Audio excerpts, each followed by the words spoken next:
when I was 13 years old. It blew my mind at the time that I heard it.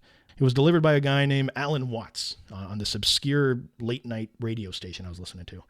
Now, since the time I heard it, the internet's become what it's become, and this particular thought experiment's actually become pretty popular in just the philosophy video circle in today's world. It's exciting, but it's actually very helpful. I'm going to paraphrase it. It goes like this.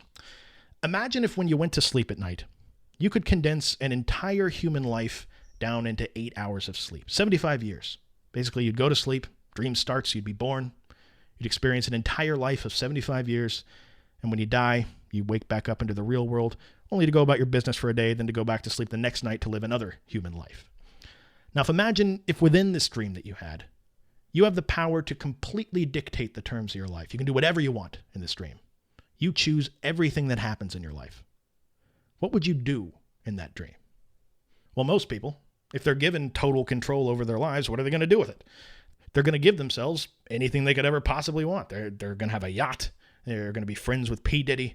They're never going to lose at mini golf. They'd just be the absolute king or queen of the world, right? But you can imagine, after a while, that'd get kind of boring, wouldn't it?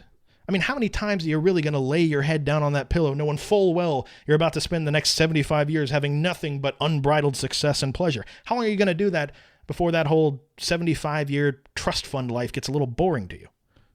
So what you'd eventually do, Alan Watts says, is you'd work in some kind of variance to the equation. You eventually wouldn't want the dream to be totally in your control. I mean, you control certain aspects of the were going to happen to you just to make things interesting again.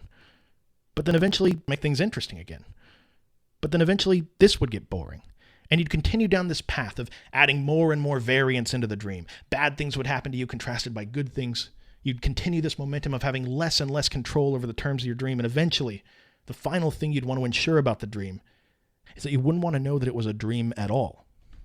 In other words, this perfect life that we've engineered in this dream world becomes exactly what life is to us right now. And yes, along with all of its uncertain happiness and suffering.